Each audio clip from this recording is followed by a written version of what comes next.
Hey writers, this is Lee Jessup, career coach for emerging and professional screenwriters. As you finish new work, as you get it vetted and you get notes and you get all the confirmations that it is indeed landing and it's really great, your job is to get it out there, right? To get it read, to get it seen by people that can then become your advocates in the professional space.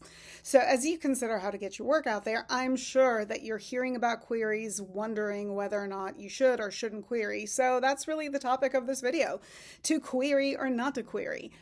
Query letters really came to fame, became popular in the 90s, where the standard fashion for a writer who didn't have any industry connections to connect with a potential representative was to send in a very short query with really just the log line and see whether or not that was of interest. Now, while queries are still there in some fashion, things have certainly changed. First of all, queries used to be sent to agents because those were the reps that were dominating the space. Today, agents and agencies really don't read query letters for the most part. Of course, there are exceptions. So I'm not saying if an agent tells you to query their small boutique agency that you shouldn't.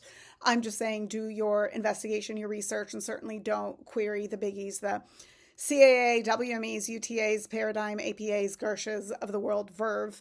And if I'm leaving anybody, I am leaving people out there because you can't name everybody. So my apologies, bear with me. But the question is really, do you query? Is that something that is still in practice? Every few years, I will have a moment where I wonder if the time has come to put query letters to rest. But then I will always hear from a writer who is able to gain some traction for their work with either a manager or producer that became meaningful to their career through, lo and behold, a query letter. So that's why we continue to look at that as one of the avenues to get your work out there, especially if you don't have industry connections. If you have industry connections, of course, those referrals are your low-hanging fruit, and I encourage you to go that route first. But if you find that you're not able to lean on industry contacts or you just don't have them, a query letter, along with many of the other things that you can do, like pitching online or putting your script on platforms like ISAs or the Blacklist, is going to become one of those things that you can choose to consider when you decide if and how to get your work out there. So in today's world, query letters, as I mentioned, really just go to managers or producers.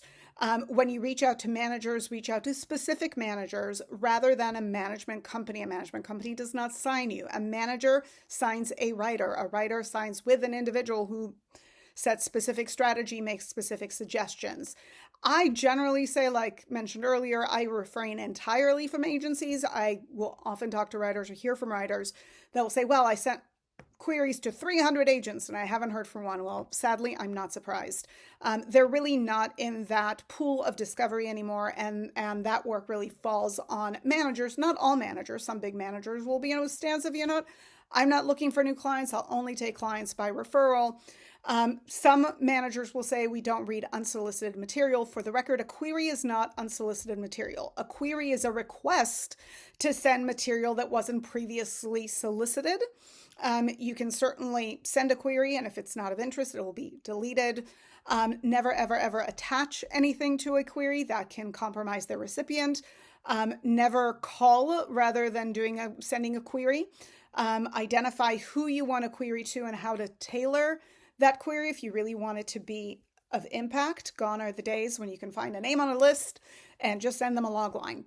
There is a lot of finesse to writing an impactful query letter. So I'm actually going to launch into 5 days of query tips for a great query, all supporting my new offering, which is a query letter review, for which I will include a link in the details.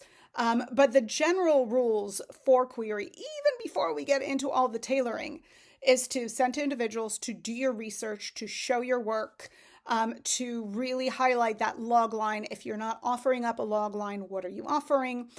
So really think about what you're putting into that query letter and make sure that you are using it to the highest and best impact that you can generate. They are not foolproof. And if you send out 20 queries and get 4 responses, then I am thrilled. But it really is about putting in the work, the research, and getting it out there in the best way possible.